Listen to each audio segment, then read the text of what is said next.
Many times, people said that the problem we are having in Nigeria today, that it is Britain that caused it, like they are behind what happened in Nigeria and what is still happening in Nigeria today.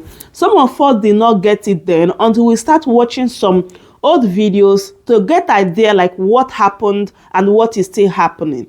So in this particular video, you're going to get more understanding of everything that is happening in Nigeria today, as well as what happened, you know, especially when it comes to this hatred towards Igbos, like what is reason and the agenda behind it. So in these two videos that I want to show you guys, I want you guys to just listen to it carefully so that you understand what I'm saying here, because they said that before you can solve your own problem, you need to know where it started, right? So take a look at these videos. I'm going to be right back.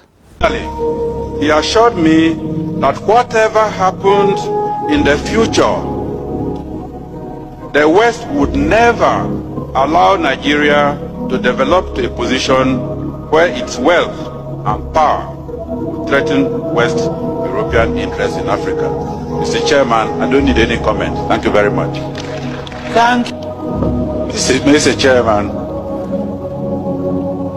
the Secretary to the conference, distinguished delegates, I will be very brief. There will be no padding. I wish to thank the President for this opportunity for re-engineering the country. I wish to go straight to say that the problem we have in this country is because we are suffering from mental slavery.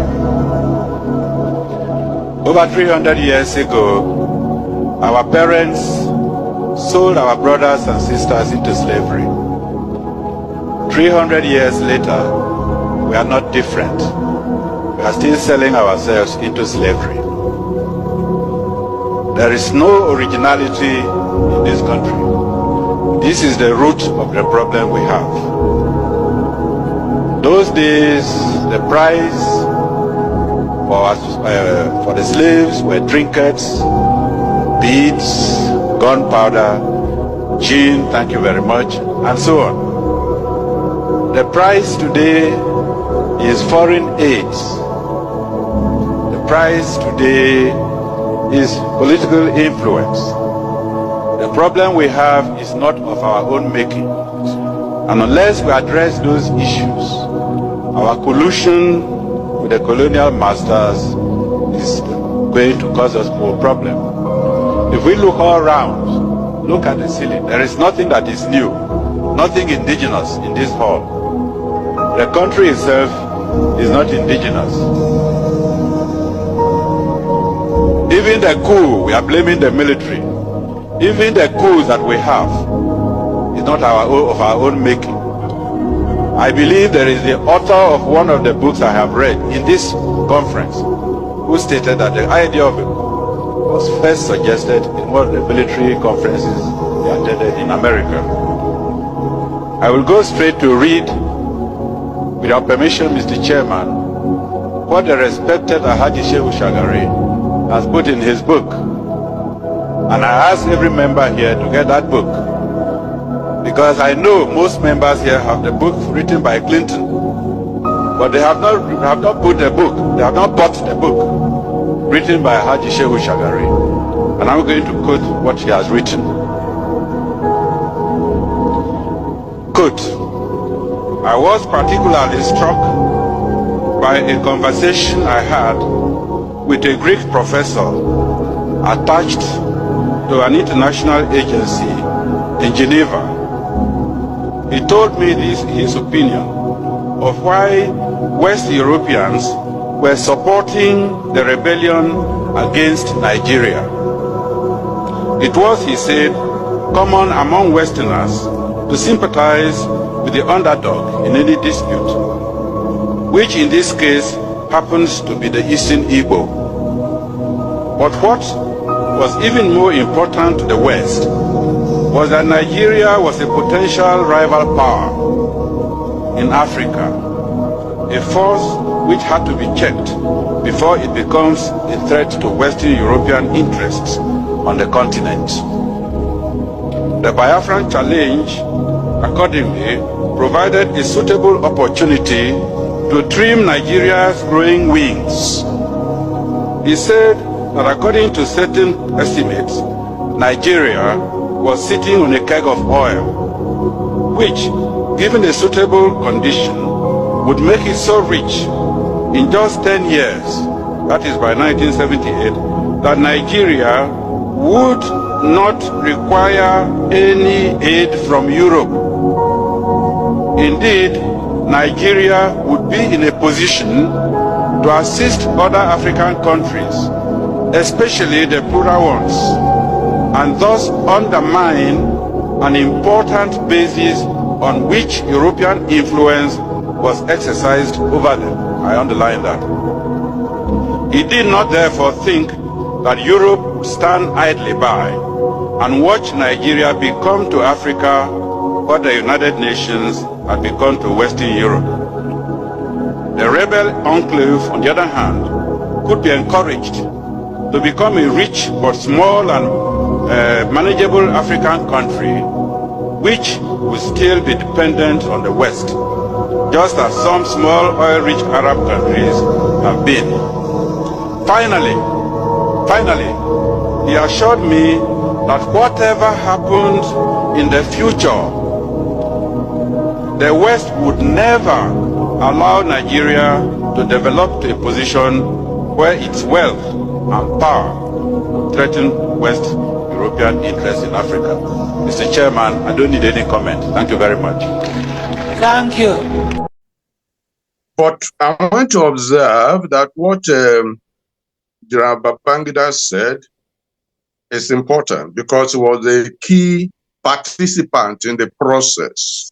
He was in the army in 1966, experienced the first coup, was part of the second coup, was part of the Civil War, and he recorded his experiences and listed dates and so on. So people have to look at those basic facts before expressing an opinion. But I want to also point out that what Babangida had said in his book is the subject of a whole book called Nzogu, written by General Obasanjo, President Obasanjo, in which he had explained what has happened. That, for instance, you see Babangida, his book, expression of Nzogu as a regular northern guy. And that when Nzogu died, he was given a military honor burial. That is very, very, very, very important. Very, very, very, very important. That could have told all this argument all along. If people take note that when Nzogu died in the northern front, Nsukka front, populated at that time by the 1st Division of the Nigerian Army, made up of core northerners, and they took his corpse and gave him an honorable military burial. They didn't bury him as an enemy. It is very, very, very important. People ignore that fact all along. But if they took note of that fact, that was given military honor burial by those who would otherwise be seen as his enemy at that time, all this argument will not have risen. But in any case, I want us to know that the idea of the January 1966 coup being an Igbo coup was articulated by Britain and broadcast by BBC. It is very important to take note of it. It is further important to take note that Britain had planned a war to take place by or before 1958 against the eastern region of Nigeria. and that the governor in the East at that time, Robert Bowden, pressed to stop that. What they did, note, by 1966, from 58, that's 8 years, very few years. What they did was they took the event of January 1966 as pretext to activate a war they had planned against the Igbo and against Eastern Nigeria. In fact, when I say against Eastern Nigeria, that against the Igbo and the Bibio, who from the slave era, they had marked out as unmanageably rebellious. Why would they plan that war? They planned the war because by 1929, the women in the East had uprisen and disrupted their whole program of indirect rule using artificial foreign chiefs. From 29 to 49, when the Eva Valley massacre over coal at Enugu, Britain was cutting away to use to rehabilitate Britain after the World War II, was marked 20 years. Again, it was the Igbo that had arisen at Enugu and they massacred the coal miners, and it led to all kinds of confusion. And then they plotted to end it. But we still need to go further behind and find the role of Igbo slaves in the American Civil War, in which Britain and France supported the losing party of Confederates.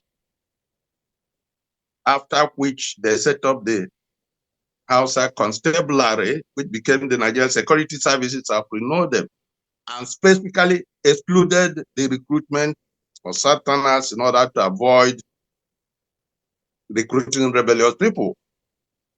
Even before then, we have to go back to Haiti, the Haitian Revolution, which is the greatest revolution in all of human history, in which a slave population defeated all the world powers at that time, Spain, British Empire, Napoleonic France, and proclaimed their independence. And this phenomenon was led by the Igbo. The slaves had analyzed all the 27 ethnic nations. Those from Nigeria, the Nago were there. Yoruba is a new name. The Yoruba, the Nago that were there.